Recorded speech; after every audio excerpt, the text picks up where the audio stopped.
भोगीच्या दिवशी संध्याकाळी सुगड पूजनासाठी जे काही पूजेचं सामान लागतं तर ते सुगड घेऊन आली. त्याचबरोबर जे काही पूजेसाठी भाजीपाला लागतो ते सुद्धा घेऊन आली.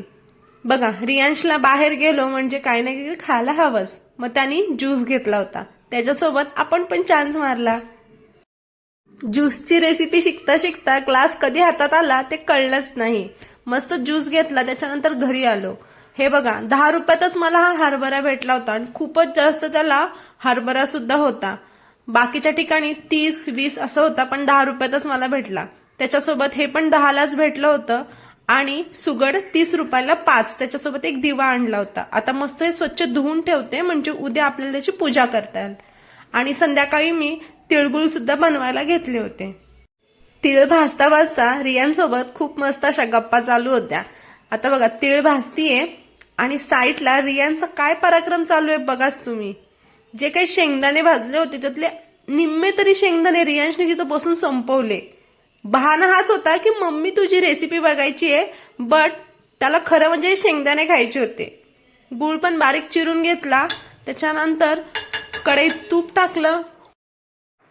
गुळ टाकल्यानंतर त्याच्यात थोडंसं पाणी टाकलं. गुळ चांगलं वितळून घ्यायचं. गुळ चांगला आपला शिजला की त्याच्यामध्ये मी शेंगदाण्याचा कूट पण टाकला आणि जे मी तीळ भाजून घेतले होते ते सुद्धा टाकले. हे मिश्रण चांगलं तयार केल्यावर ह्याचे लाडू तयार करून घेतले.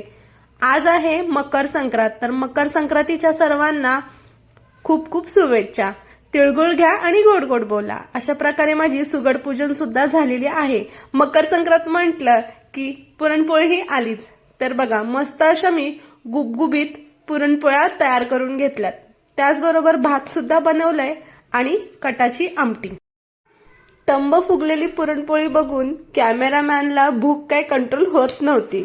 बघा, गरम गरम पुरणपोळी आणि त्याच्यावर मस्त असं सांडेपर्यंत तूप टाकलं ना, एकच नंबर. खूपच मस्त अशा पुरणपोळ्या झाल्या होत्या.